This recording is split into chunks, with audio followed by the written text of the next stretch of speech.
முழங்கால நில்லுங்க, உபவாசம் பண்ணுங்க, ராத்திரி பகல ஜெபம் பண்ணி எந்த மனுஷர்கிட்டையும் கேட்காதங்க. ஜெபம் பண்ணி கட்டுங்க, முடிச்சிருங்க.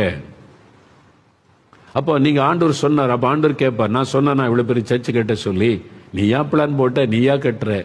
இவ்வளவு பெரிய வீடு கட்ட சொல்லி நான் அவனுக்கு சொன்னேனா?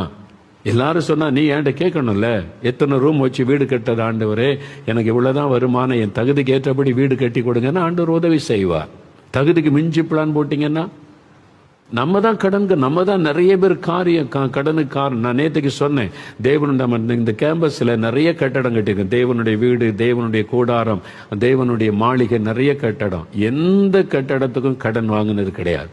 நல்லா அறிந்து கொள்ளுங்க, எந்த கட்டடத்துக்கும் கடன் ஒரு நாளும் பணம் இல்லைன்னு கட்டடம் பாதியில நின்னதே கிடையாது. ஆரம்பிச்சிலேருந்து சில வருஷம் கடன், 5 வருஷம் 10 வருஷம் சில 12 வருஷம் ஆயிருக்கும், நின்னதே கிடையாது. ஆண்டவர் கொடுக்க நடத்தி பணம் இல்லைன்னு நிறுத்திட்டோன்ற நிலைமை வந்ததே கிடையாது. ஏன் தெரியுமா? நானே பிளான் போட்டது இல்லை. ஆண்டவரே இது எப்படி கட்டணும், கர்த்தர் பிளான் கொடுப்பார். இவ்வளவு சைஸ் இருக்கணும், இப்படி கட்டணும், இப்படி வீண் செலவு இல்லாம கரெக்டா கட்டணும். கர்த்தர் சொல்லுகிறபடி கட்டுறதுனால எங்களுக்கு ஒரு நாளும் பணம் இல்லைன்னு பில்டிங் வேலை பாதியில நின்னதே கிடையாது.